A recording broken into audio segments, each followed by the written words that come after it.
People have fought tooth and nail to keep the glitz and glamour of Liberace's Las Vegas empire alive. His opulent mansion in Sin City was without a doubt the centre of his universe. Yet history tells us that some of Hollywood's most legendary estates met a much darker fate, deliberately bulldozed to bury the nightmares that unfolded within their walls. Bedroom doors were sealed shut, street numbers were altered, and massive properties vanished into dust overnight. When you have that kind of wealth, you can pay to make even the ugliest scandals disappear into thin air. However, there are some skeletons that refuse to stay in the closet. We are diving deep into the top 15 celebrity homes that are rumoured to be cursed. What exactly were these residents trying to scrub from history, and why do the new buyers always flee in terror? Stick with us as we explore 15 star-studded mansions hiding terrifying secrets. Kicking off at number 15 is Pickfair. This massive estate sprawled across 56 acres in Beverly Hills, standing tall as the ultimate symbol of power during the golden age of Hollywood. Constructed back in 1919, it wasted no time becoming the most iconic residence in the early days of the film industry. It wasn't just a place where stars slept. It was where the elite congregated. The hallways buzzed with lavish parties where brilliant minds like Albert Einstein discussed physics over cocktails. You had legends like Amelia Earhart sharing tales of her transoceanic flights, while the biggest writers, actors and producers of the era walked through those front doors. Every single room groaned under the weight of prestige. Every wall absorbed a piece of history.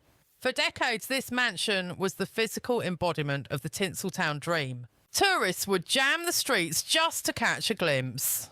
Preservation societies declared it a sacred landmark.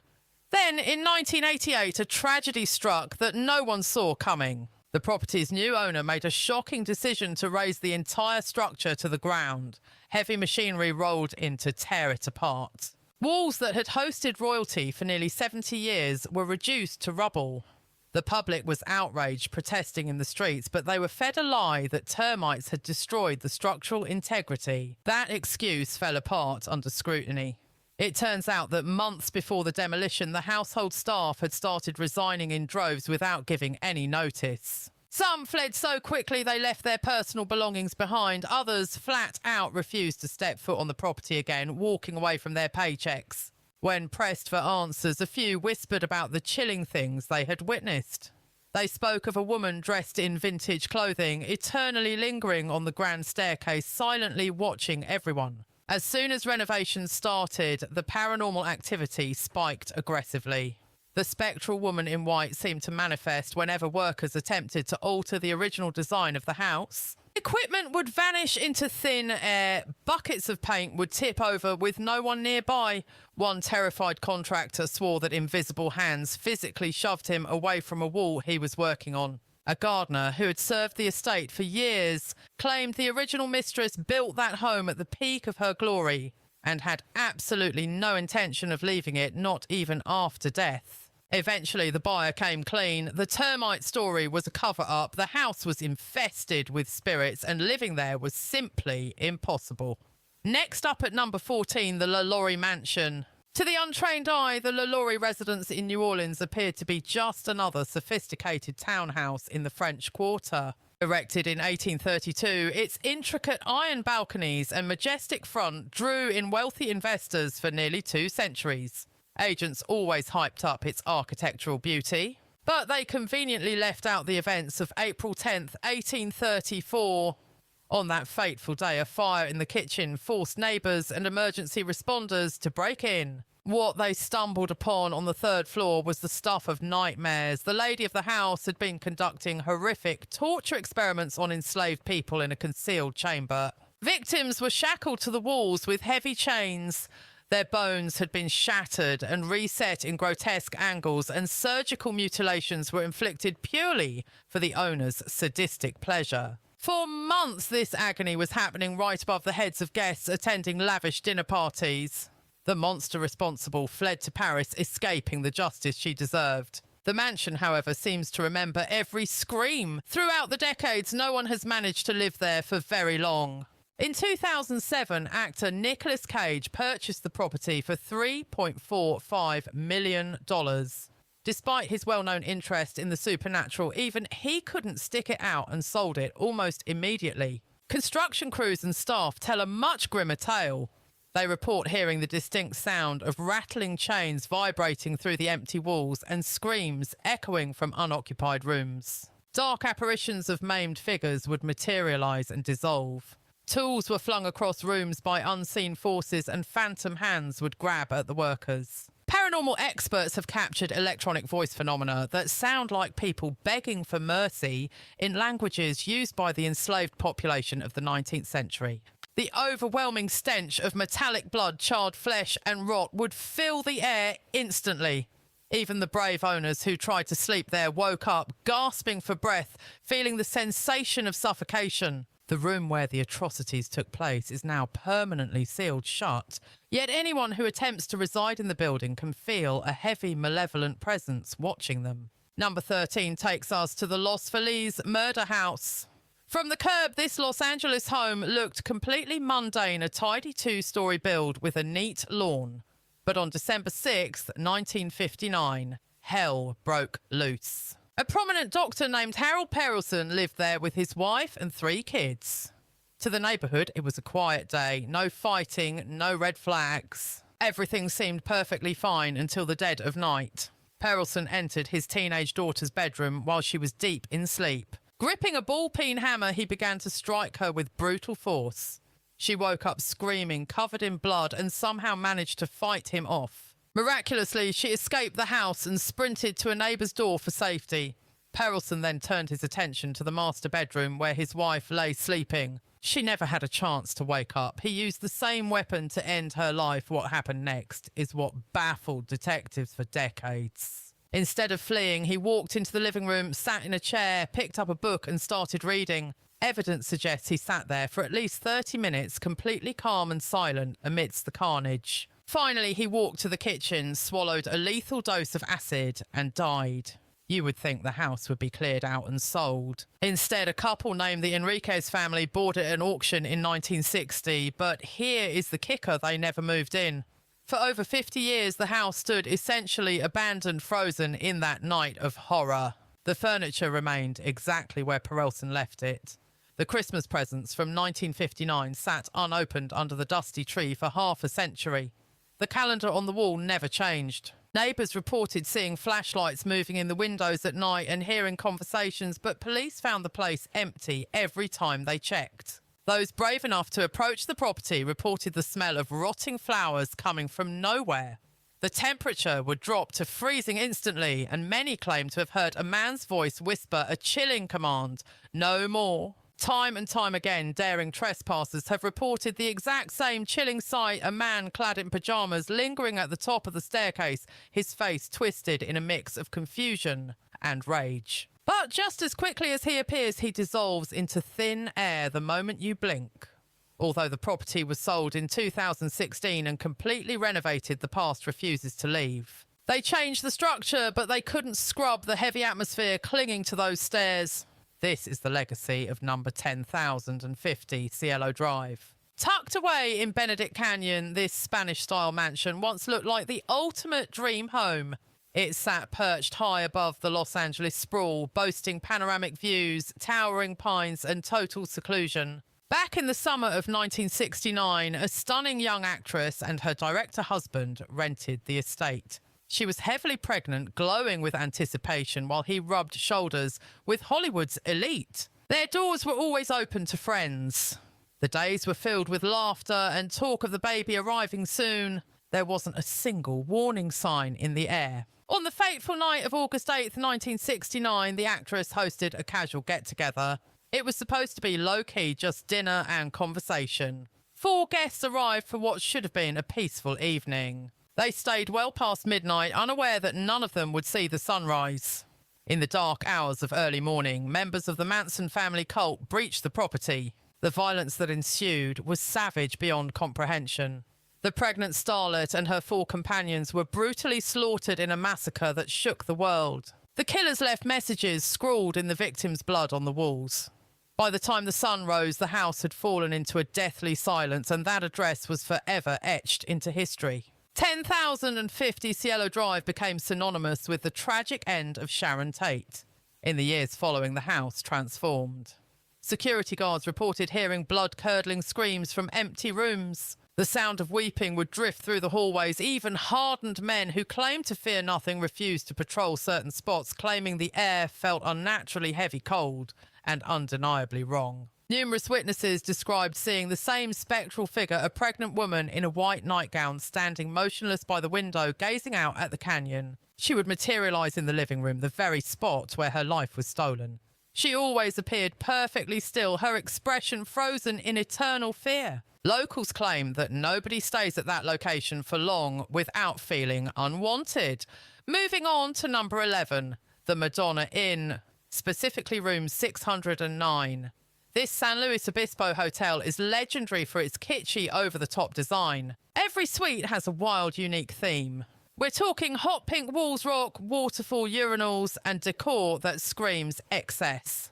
People flock there for the Instagram photos and the eccentric vibe. However, room 609 carries a much darker reputation. The backstory is murky, but rumours persist that something tragic occurred on that specific patch of land long ago. There are no official dates or names on record, just hushed warnings that Suite 609 is different. Ironically, this notoriety made it a magnet for Hollywood celebrities. Actors, directors, and thrill-seeking millionaires started specifically requesting it. They would arrive in high spirits, cracking jokes with their cameras, ready for a fun night. But the laughter never lasted until morning. One famous actress checked in late one night. Everything seemed perfectly normal, so she turned in around 11 o'clock. Sudden dread woke her at 3 in the morning. She felt a distinct weight depress the edge of her mattress.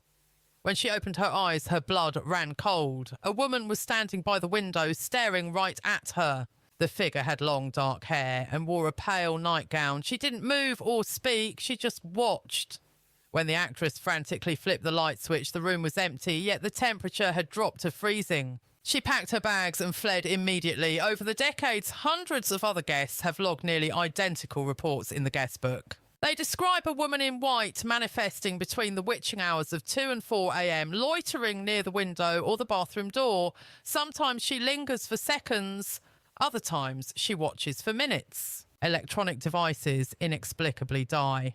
Alarm clocks unplugged from the wall still reset to 3 a.m. The words, "Help me," have appeared steamed onto mirrors in bathrooms that haven't been used. Despite the horror stories, celebrities still book the room by name. Yet many act as if they've seen a ghost, checking out before dawn, pale-faced and silent, often leaving their luggage behind in their haste. Even groups who come prepared with ghost hunting gear and cameras usually last only a few hours before the atmosphere becomes too oppressive to handle.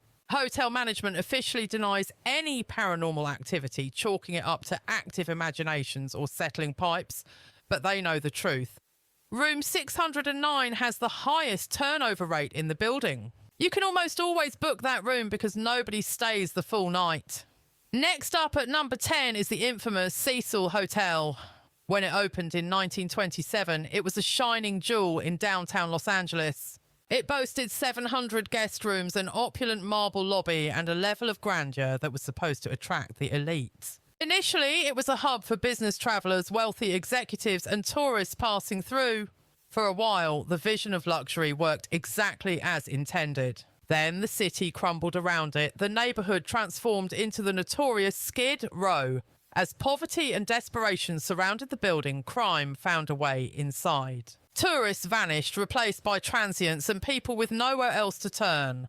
What was meant for short luxury stays became a permanent residence for the down and out. Hope seemed to drain from the very walls.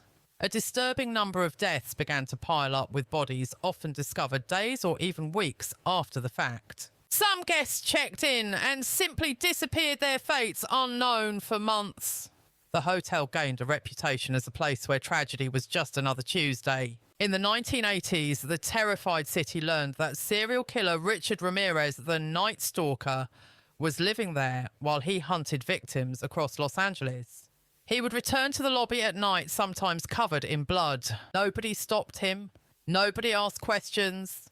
The culture of the hotel had become so dark that a blood-soaked man walking through the lobby didn't even raise an eyebrow. Years later, another predator, Jack Unterweger, used the hotel as his hunting ground while murdering women in the surrounding area. He too made the Cecil his base of operations. By then, the building felt like a spiritual sinkhole, as if it were trapping every scream and final breath within its masonry. The darkness culminated in January 2013 when a Canadian student named Eliza Lamb checked in alone.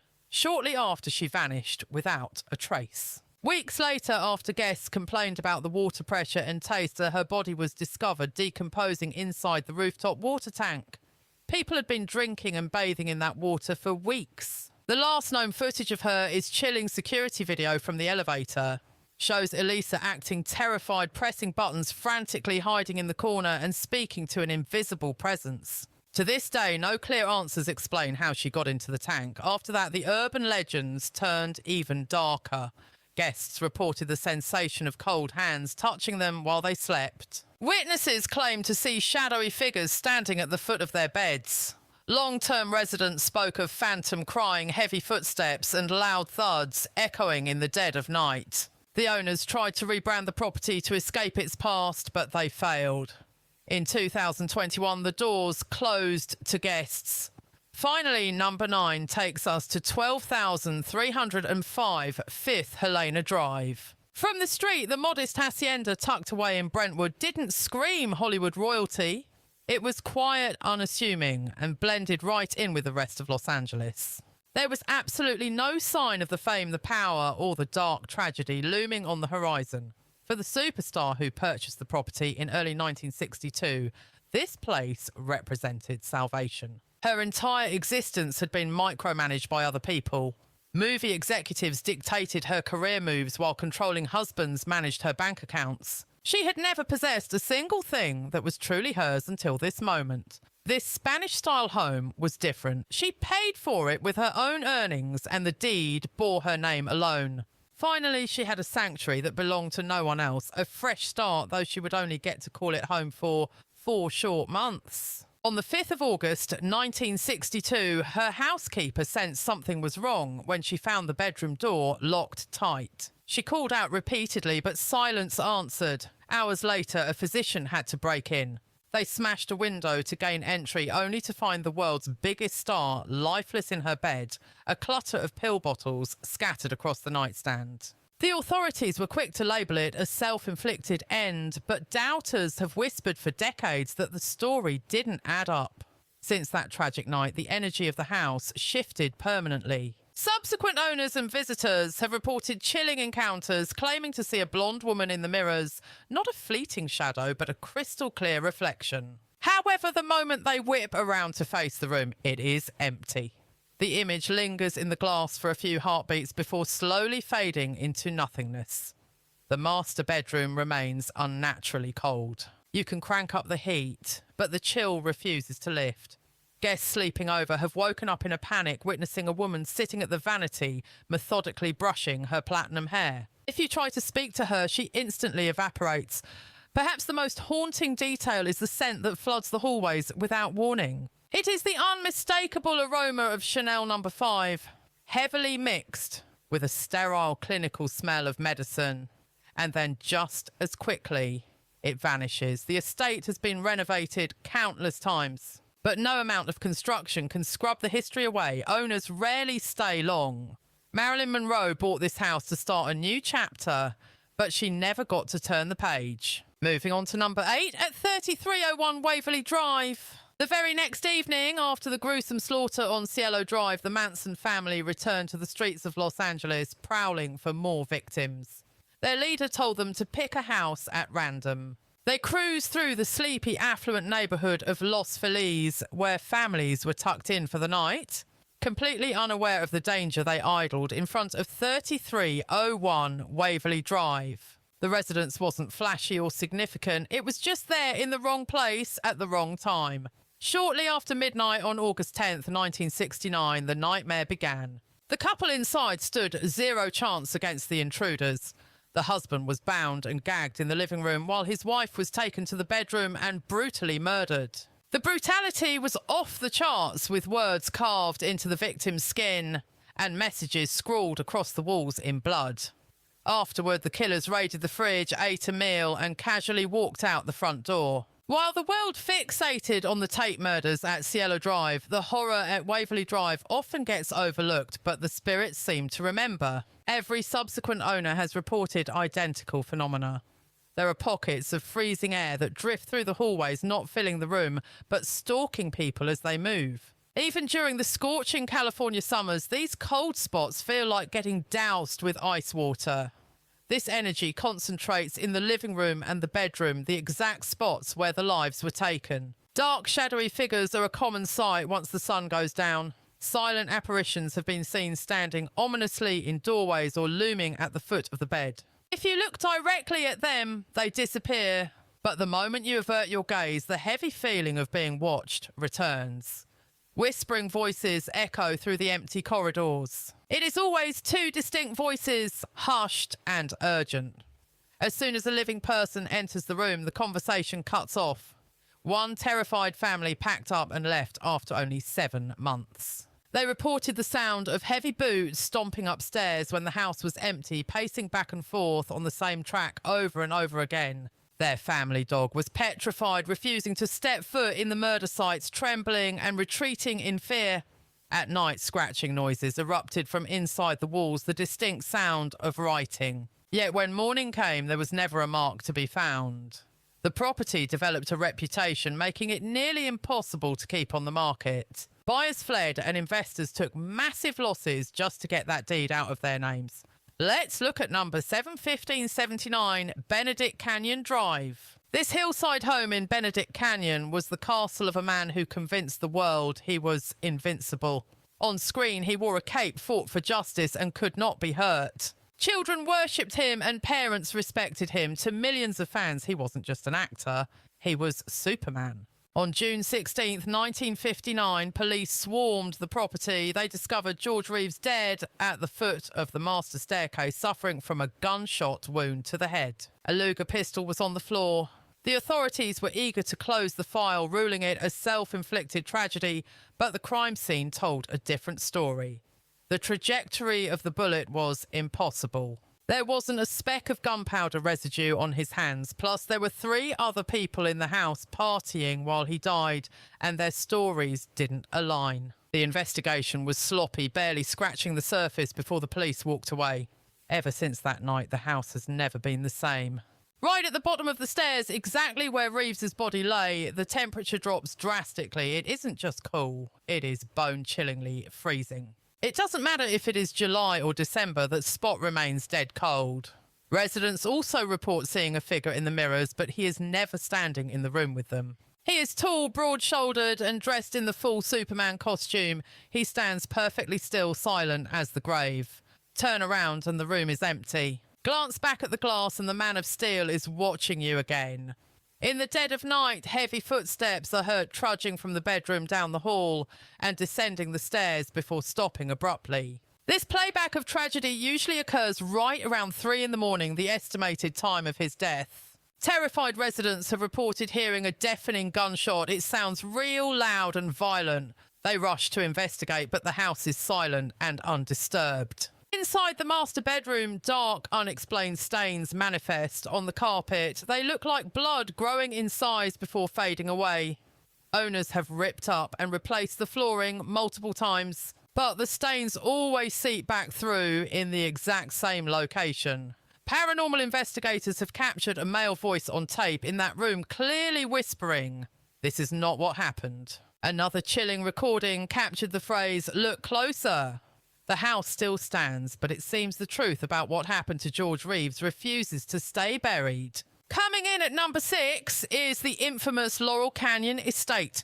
This property wasn't just constructed for luxury, it was designed for deception. When a new owner took possession of the deed back in 1919, he completely gutted the place to suit his eccentric obsessions. He installed trapdoors concealed behind innocent bookshelves, narrow passageways snaking through the walls, and staircases that led absolutely nowhere. He even constructed a massive deep water tank just so he could chain himself up and practice holding his breath until his lungs burned. That owner was the legendary Harry Houdini. The man made his name escaping the inescapable shackles, straitjackets, submerged crates and prison cells.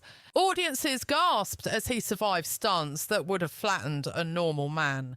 He was convinced that no cage could ever contain him, yet ironically, he was equally convinced that the dead had no voice in the world of the living. He spent years debunking spiritualists and exposing fraudulent mediums. But in 1926, the great escape artist ran out of luck. A ruptured appendix led to a fatal infection and he died suddenly. He was only 52 years old. His wife Bess was absolutely shattered by the tragedy. However, before he passed, the couple had established a secret pact. The deal was simple. If Houdini found a way to cheat death, he would contact her using a specific code known only to them. For 10 long years, Bess hosted seances right there in the Laurel Canyon house. Every single Halloween, the room would fill with mediums and hopeful witnesses sitting in candlelit silence waiting for a sign from the other side. But the message never arrived. After a decade of silence, Bess finally gave up, declaring that Houdini had been right all along. The dead do not return. However, it seems the house itself had a different opinion. Subsequent residents started reporting incidents that felt less like haunting and more like a magic show. Locked doors would be found wide open by morning and objects would vanish into thin air, only to reappear in completely different rooms. Keys migrated, watches floated around and books reshuffled themselves. In the dead of night, water faucets would blast on at full power. There were never any leaks or plumbing issues. It was deliberate, like a staged performance. Investigators noted that the activity mimicked Houdini's own skill set, picking locks, manipulating objects and controlling the environment. Then during a Halloween séance in 2013, a recorder picked up a chilling whisper. The voice came through crystal clear, saying, "Bess, I am waiting." The terrifying part, Bess had been in her grave for decades by then. The estate has changed since those days. Passages sealed, the tank removed, but perhaps Houdini is still there working on the one escape he hasn't quite mastered yet. Moving on to number 5, located at 1822 Camino Palmero Street. If you grew up in the 1950s or 60s, this place looked like the headquarters of the American dream. You had the wise father, the cheerful mother, and polite kids. Zero drama, zero screaming. Every episode wrapped up with a smile. This was the setting for the adventures of Ozzie and Harriet. But here is the scandal. That show wasn't filmed on a studio lot. It was shot inside the family's actual residence in the Hollywood Hills. The house at 1822 Camino Palmero was their real home, but the perfect family dynamic was pure fiction. Ozzie Nelson was a total control freak. He wrote every line, directed every shot, and micromanaged exactly how his family appeared to the public. What the world saw was a carefully crafted lie, a performance rather than a life. Ozzie passed away in 1975, long after the show had wrapped. The living Nelsons moved out, but it seems the patriarch never clocked out. New owners began hearing the distinct sound of a typewriter clacking away late at night, rhythmic and steady. It always came from Ozzie's old study, even though the room was empty. Others heard a woman humming a soft melody in the kitchen. It was the exact same tune Harriet used to sing on air. The phantom smell of pipe tobacco would fill the office, even in a smoke-free house. Shadows were seen working at the desk or bustling around the counters, always busy, always on the job. Families who lived there later claimed they felt scrutinised during dinner parties as if an invisible director was judging their performance from the corner of the room. Let's look at number 4, 9820 Eastern Drive. This stunning Spanish-style mansion was supposed to be the ultimate trophy for Hollywood royalty. In 1932, MGM big shot Paul Byrne bought it to prove he had arrived. That summer, he married the blonde bombshell Jean Harlow. She was young, adored by millions, and at the peak of her fame. But the fairy tale lasted exactly 2 months. On September 5th, 1932, Byrne was discovered dead in their master suite. He was completely naked with a bullet wound to the head and a gun lying nearby. There was a cryptic note on the nightstand that read like a goodbye, but the details didn't add up. The police quickly labelled it self-harm, but the rumour mill and the house never bought that story. Future occupants began waking up to the sound of a single deafening gunshot at exactly 3 in the morning. It always came from the bedroom. This was followed by the sound of heavy footsteps pacing toward the bathroom, then the sickening thud of a body hitting the floor. A sharp biting cold would sweep through the room, dropping the temperature instantly before warming back up. Others reported the sounds of a violent argument, a man and a woman screaming in desperation. The shouting would cut off the second a living person walked into the room. Objects left on the nightstand would be flung to the floor by morning. Books, glasses, picture frames always found in the same spot on the floor. Years later, celebrity hairstylist Jay Sebring bought the place. Tragically, he was murdered elsewhere in 1969, but after his death, guests started seeing a spectral man standing by the pool, staring blankly into the water. The figure would vanish if anyone got too close. 3 deaths, 1 cursed address. Number 3 takes us to 1436 Bella Drive. A silent film icon purchased this Benedict Canyon estate in 1925, right when he was untouchable. He was only 30 years old and arguably the most famous man on the planet. Women fainted in his presence. Mobs followed his every move. He christened the home Falcon Lair, intending it to be a symbol of his massive success and freedom. But he barely got to enjoy it. He lived there for just a single year before dying suddenly in New York after a botched surgery in August 1926. He was only 31. The world was in shock and his funeral was a frenzy. His career ended in a heartbeat, but legend says he never actually checked out of Falcon Lair. A caretaker in the 1970s swore that the star still roamed the halls, usually spotted lingering at the very top of the grand staircase. Tall, slender, with jet black hair, smoothed back perfectly. He was decked out in immaculate formal wear, standing stone, still never uttering a word or twitching a muscle. He just stared intently before disappearing into thin air in the blink of an eye. But honestly, encounters with Valentino's beloved pooch were reported way more often. Witnesses swore they could hear the distinct clicking of claws tapping against the floorboards while unseen footsteps paced the corridors. Guests often jumped, feeling the weight of a big dog brushing past their shins. A few even claimed a cold, wet nose nudged their hands. Yet when they looked down, there was absolutely nothing there. Come nightfall, melodies would float through the vacant chambers. The sounds of laughter glasses clinking in a toast and the rhythmic beat of tango tunes from the 1920s filled the air.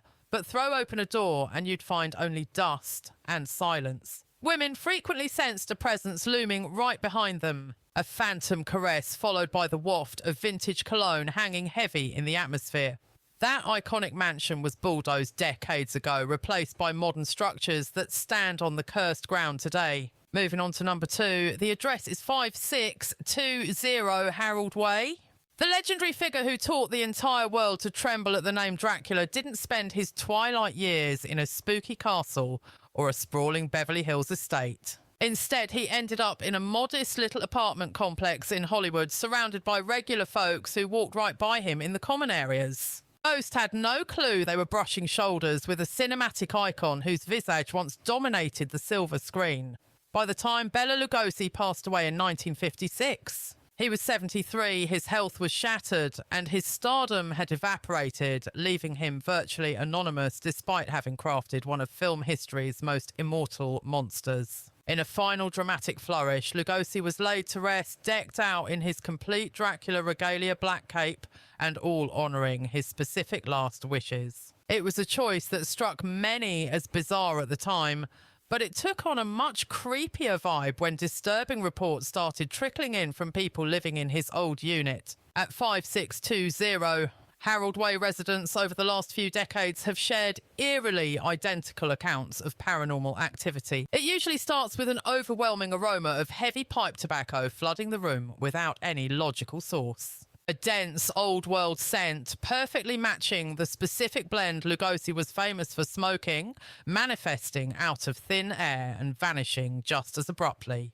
Occupants also described a piercing sensation of being scrutinised as if a towering figure was lurking silently in the doorframe studying them. motionless and not necessarily aggressive, but possessing an intensity that made it impossible to relax or ignore.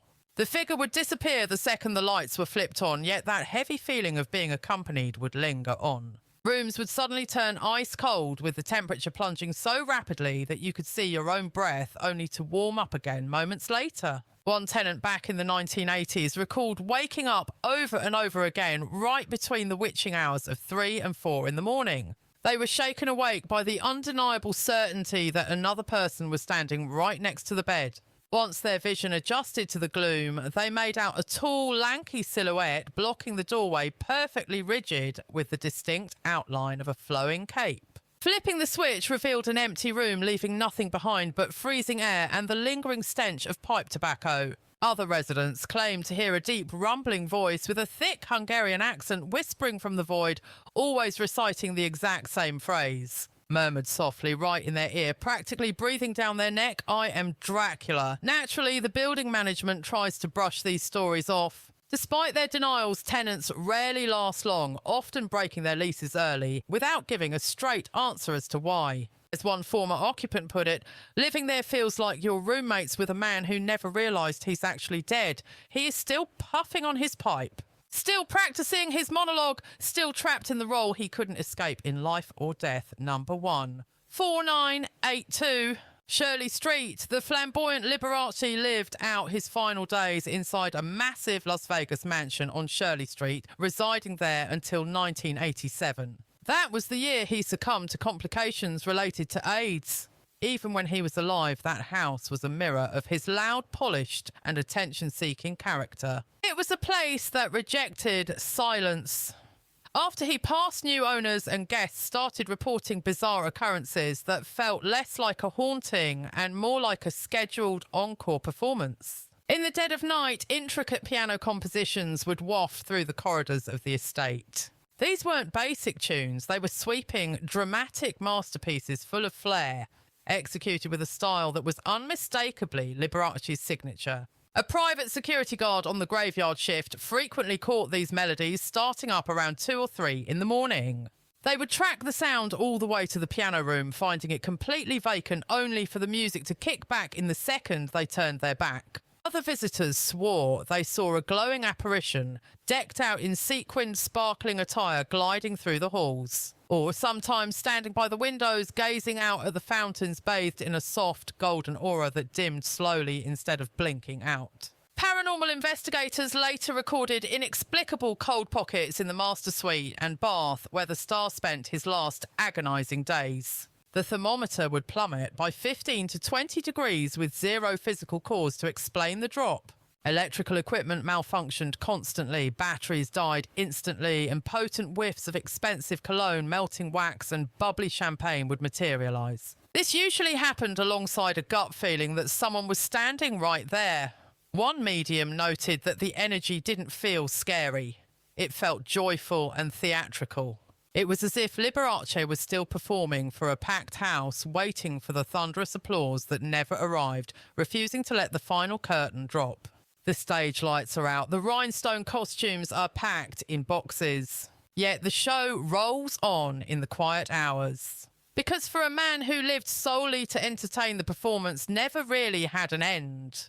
Thank you so much for tuning in to get the latest scoop today. If you loved diving into all this celebrity drama, please go ahead and smash that like button and drop your hottest takes in the comments section below. Also, make sure you never miss out on the tea by hitting that subscribe button right now for even more exclusive updates and entertainment news. We have got plenty more shocking stories to share, so do not go anywhere. Click on the next video appearing on your screen right now to keep watching.